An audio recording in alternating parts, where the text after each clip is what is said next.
Olá, bom dia, boa tarde, boa noite. Meu nome é Ricardo Bulhões e hoje a gente vai dar continuidade aos nossos assuntos de direito contratual e vamos falar especificamente de evicção. Então, sem perder tempo, vou dividir a tela, deixa eu abrir o Word. No nosso último encontro, nós trabalhamos com vícios redibitórios. Vamos lá, dividindo a tela.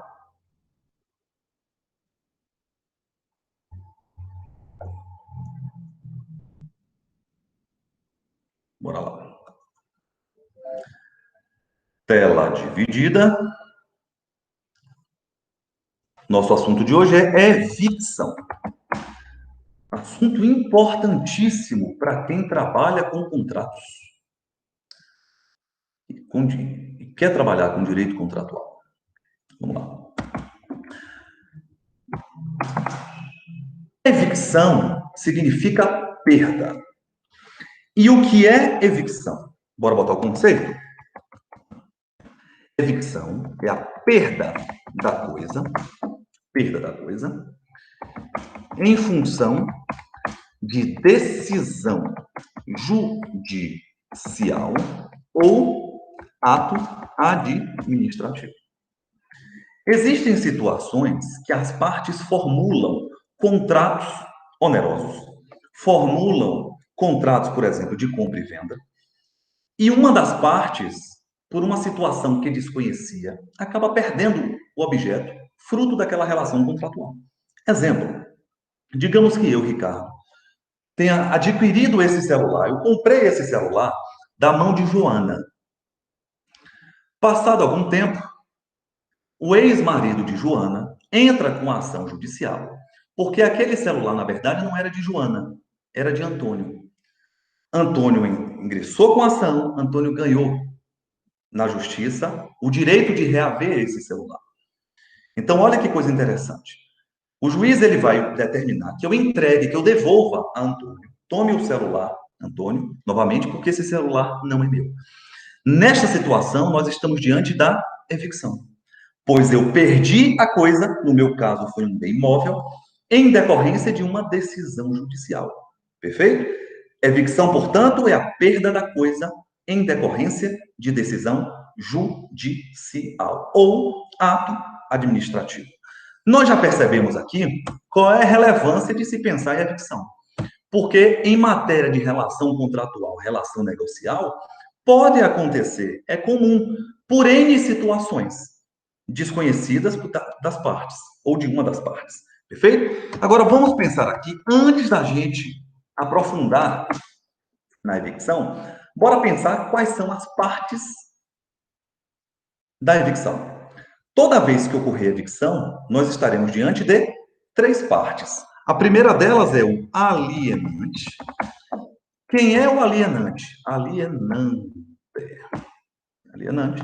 O alienante é quem vendeu o bem. Por outro lado, nós temos o chamado evicto. Quem é o evicto? É quem adquiriu o bem, é o adquirente. Para fins de entendimento da matéria, eu posso falar que o evicto é quem perdeu o bem também. Ele adquiriu e ele perdeu. Quem é a outra parte da evicção? Nós temos o evictor. O evictor, ele é o terceiro. Cadê ele? É o terceiro. É o sujeito que reivindicou o bem. Ele reivindica o bem. Ele ganhou. Ganhou aqui eu estou botando só exemplo, a ação judicial.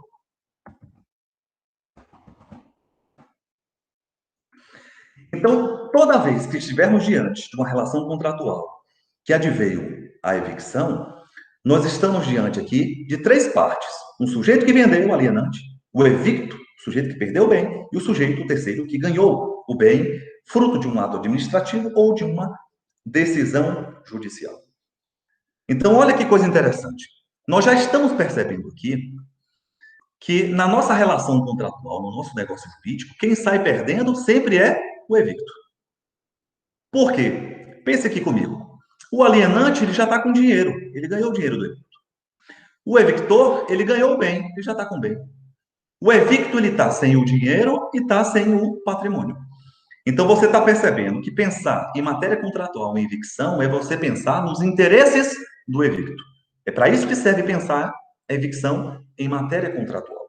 Tá bom? Agora, antes da gente pensar nos direitos do evicto, eu preciso fazer algumas construções. Qual é a primeira construção? Deixa eu botar aqui tópico 2.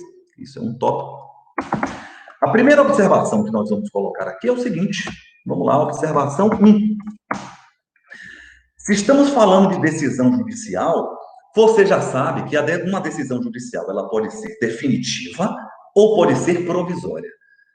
Na evicção, nós podemos falar de decisões, decisão tanto definitiva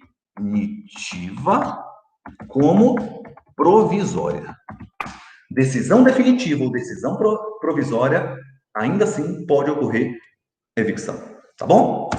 Uma outra observação, observação 2, é que, assim como nos vícios redivitórios só se fala de defeito oculto em contratos onerosos e computativos, você também só vai falar de evicção em contratos onerosos. Então, onerosos. Só se fala em vício redivitório e evicção em contratos onerosos. Tá bom? Não se fala em contratos de natureza gratuita. E você já percebeu, aqui, não vou nem botar uma observação, vou botar um tópico, que quem sai perdendo na nossa relação é o evicto. E por que existe a evicção? Para atender os interesses do evicto, pautado em quê? Pautado em um princípio fundamental para quem trabalha com direito civil, que é o princípio da proibição do enriquecimento, sem causa. Nós podemos colocar também que a evicção, e eu consigo interpretar, também é um desdobramento do princípio da boa-fé. Da boa-fé também, poxa. Que é aquele dever da honestidade, lealdade, retidão, que devem permear as relações jurídicas. Entenda, eu não posso formalizar uma relação contratual e uma das partes enriquecer fruto de má-fé. Enriquecer ilicitamente. Então, existe a proibição do enriquecimento sem causa, fruto também, consequência, do princípio da boa-fé. Estes são os fundamentos para que você possa pensar a evicção. Perfeito? Então, vamos lá. Venha comigo, porque nós vamos pensar agora quais são os requisitos, antes da parte difícil. Nós vamos tornar fácil na nossa matéria. Quais são os requisitos da evicção? O primeiro requisito da evicção é a aquisição do bem. E aqui eu vou botar um outro requisito, porque parte da doutrina também trabalha com um requisito que é fundamental, e está implícito dentro dessa aquisição do bem, que é a anterioridade. Anterioridade. Significa dizer que você só pode falar de evicção se a situação litigiosa já existia antes do negócio jurídico formulado entre o alienante e o evicto. Perfeito? Se eu compro este celular, a situação litigiosa já existia antes de eu adquirir esse celular. Por quê? Porque se o litígio sobreveio posterior ao negócio jurídico, não se fala de evicção. Perfeito? Então, a aquisição da propriedade e essa anterioridade decorrente dessa situação litigiosa é um requisito fundamental no que se refere à evicção. A outra coisa é a perda. Só que aqui eu vou completar. Porque não é só perda da propriedade, é perda da posse ou propriedade. Então, se fala em evicção quando houver a perda tanto da posse como da propriedade. Estamos aqui diante de alunos de direito contratual, que geralmente não passaram por direitos reais. Na posse, você tem um dos poderes de propriedade. Se eu empresto esse celular para alguém, esse sujeito tem a posse. Ele não é o dono, não tem a propriedade. Agora, um sujeito que é dono, ele é proprietário. Tanto na posse como na propriedade, você pode sim falar de uso capião, não, de evicção. O outro requisito também já está implícito, é a existência de sentença judicial ou ato administrativo. Perfeito? Tem parcela da doutrina que ainda traz um outro requisito e eu vou colocar aqui. Tá? Não estão nas nossas indicações bibliográficas, mas eu posso falar também que o desconhecimento de quem? Do alienante, o alienante pouco importa se ele sabe. Perfeito? O alienante, quem vendeu, não importa, mas o evicto deve desconhecer. Tá bom? Então, o desconhecimento também é um requisito fundamental para que você possa pensar em evicção. Agora, bora pensar aqui quais são os direitos. Esse aqui é o tópico mais importante. Porque talvez você esteja se perguntando.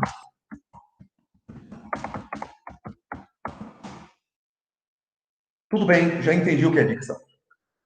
Eu já entendi que a evicção é a perda da coisa em função de decisão judicial ou ato administrativo.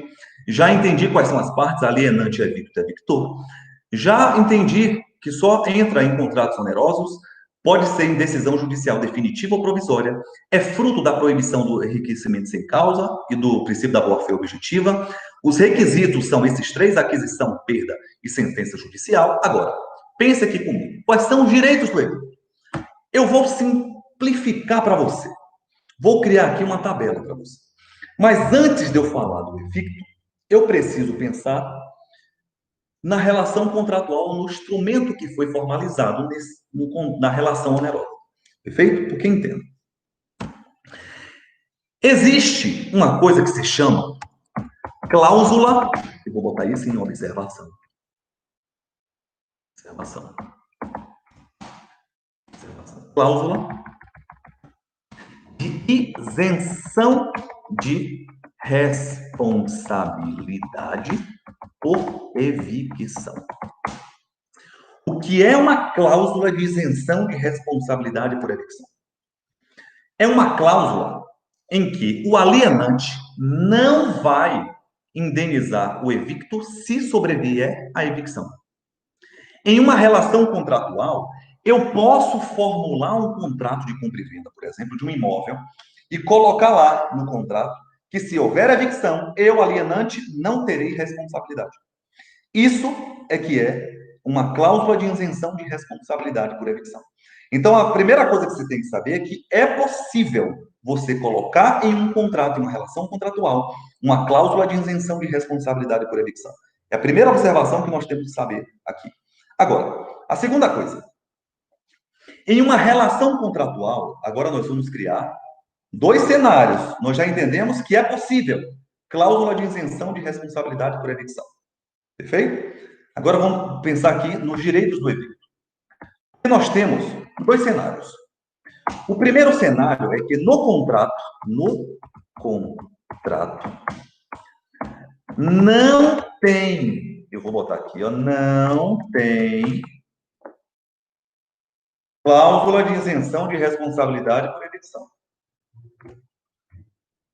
Então, eu fiz um contrato de compra e venda e no contrato não tem falando nada de evicção. Eu fiz um contrato de empréstimo, não tem dizendo nada de evicção. Significa dizer que se no contrato não tem cláusula nenhuma de isenção de responsabilidade por evicção, qual vai ser a consequência? Venha com o papai. Resposta: consequência, a responsabilidade do alienante será integral. Bora botar isso? Restituição integral. Significa dizer que o alienante pode responder por danos morais, lucro cessante, perda da chance, honorários advocatícios, custas processuais. A responsabilidade do alienante será integral. Ele vai ter que devolver o valor integralmente e ainda pode arcar, por exemplo, com danos morais, com honorários advocatícios, responsabilidade integral. Restituição integral é a consequência quando você não tem cláusula de isenção de responsabilidade por evicção. Agora venha comigo. Bora pensar em um cenário. Bora pensar se no contrato, vamos botar aqui, ó, no contrato tem cláusula de isenção de responsabilidade por evicção? Tem cláusula de isenção de responsabilidade por evicção. E aqui agora nós temos dois cenários. Por isso que eu tento botar aqui B.1. Porque nós temos dois tipos de cláusula de isenção de responsabilidade por evicção. Nós temos uma chamada cláusula geral, e nós temos uma outra cláusula chamada de cláusula específica de isenção de responsabilidade por evicção. O que é uma cláusula geral de isenção de responsabilidade por evicção? Uma cláusula geral é uma cláusula que só fala da evicção, mas não aborda nenhuma situação específica. Então, imagine a situação. Eu vendo uma casa, mas não digo para as partes que estou me separando, que aquele imóvel é fruto, por exemplo, de uma discussão de herança, é fruto, por exemplo, de uma discussão de dissolução de sociedade conjugal, é fruto, por exemplo, de uma execução fiscal, de uma execução trabalhista. Eu não abordo especificamente a situação, mas no contrato eu coloco lá que se houver evicção, eu não tenho responsabilidade. Entenda, se no contrato contiver uma cláusula geral de isenção de responsabilidade por evicção, ainda assim nós teremos responsabilidade. Perfeito? Agora, a responsabilidade será só sobre, vamos botar isso? O preço pago. Significa dizer que se eu fiz um contrato, tem lá uma cláusula de isenção de responsabilidade geral de evicção, perfeito? Eu só falo da evicção, não falo de nenhuma situação específica. Se houver evicção, eu, alienante, vou ter que devolver o dinheiro. Eu devolvo a quantia paga. Entendeu? Agora, a minha responsabilidade não é integral. Vou enaltecer isso, porque a consequência aqui é diferente. Tá bom? Consequência, restituição do preço pago, do valor pago. Agora, Ricardo, e se houver uma cláusula específica? Exemplo, eu vendo a casa e boto lá. Estou vendendo a casa para você, mas esse bem é objeto de discussão de herança. Pode ser que você venha perder esse bem. Se houver uma cláusula específica de isenção de responsabilidade por evicção, então eu posso falar que não teremos sem responsabilidade. O alienante, portanto, não terá que devolver nada. Essa é a consequência jurídica. Bora botar isso? Consequência jurídica. Perfeito? Então, o que é que nós estamos falando aqui? Bora pensar, porque nós estamos reduzindo e simplificando o Código Civil em uma tabela. Olha que coisa legal. O que é evicção? Perda da coisa em função de decisão judicial ou ato administrativo. Sempre teremos na evicção alienante, evicto ou evictor. Só se fala de evicção em contratos onerosos. A decisão judicial pode ser tanto terminativa, definitiva, como provisória. O fundamento é a proibição do enriquecimento sem causa e o princípio da boa-fé objetiva. Os requisitos são sentença judicial, perda da posse ou propriedade e aquisição do bem. É lógico que deve ter a anterioridade, vamos enaltecer isso daqui. Nós já falamos, isso é muito importante. Quais são os direitos do evicto? Depende. Depende por quê? Existe cláusula de isenção de responsabilidade? Não existe cláusula no contrato. Então, a restituição por parte do alienante vai ser integral. Opa, Ricardo, existe sim cláusula de isenção de responsabilidade por evicção. Então, calma lá. Essa cláusula, ela é geral ou é específica? Porque se for geral, o alienante ainda tem responsabilidade, mas só pela devolução do valor pago. Se a cláusula for específica, nós não estamos diante, não se fala de responsabilidade. O fundamento para isso é a boa-fé. As partes têm liberdade para poder negociar, e se as partes deixaram claro qual era a situação específica litigiosa daquele imóvel, daquele bem, não se fala de responsabilidade em função da evicção. O último tópico importantíssimo a gente poder falar aqui, tópico 6, é que a evicção pode ser tanto total como parcial. Eu posso perder todo um bem, como posso perder só uma parcela, uma parte de um patrimônio. Uma casa, um imóvel, eu posso perder integralmente, evicção integral, ou eu posso perder parcialmente. O importante é a gente pensar que quando for parcial, o rompimento da relação contratual, o código fala, vamos botar isso? O rompimento do contrato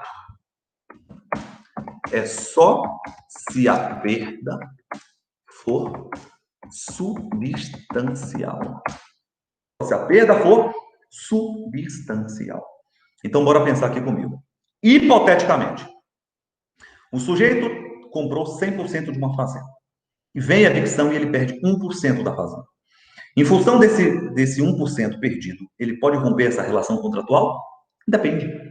Depende por quê? Porque o código fala que a perda para o rompimento contratual é só se for substancial. Agora, o que é substancial depende de interpretação. No meu exemplo, imagine que 1% da fazenda é bem 1% que passa água. Uma fazenda com água e sem água, a perda ela é substancial. Então, é importante você pensar que no que se refere à evicção parcial, o rompimento do contrato só se dá se a perda for substancial. O que nós temos para falar de evicção é exatamente isso. Aqui agora eu quero parar a apresentação, agradecer a você pelo prazer que foi essa ministração, desejar toda sorte de bênção para você. Muito obrigado pela parceria. Deus te abençoe e até a próxima. Qualquer dúvida, me chame nas redes sociais. Forte abraço, Deus abençoe, tamo junto. Valeu!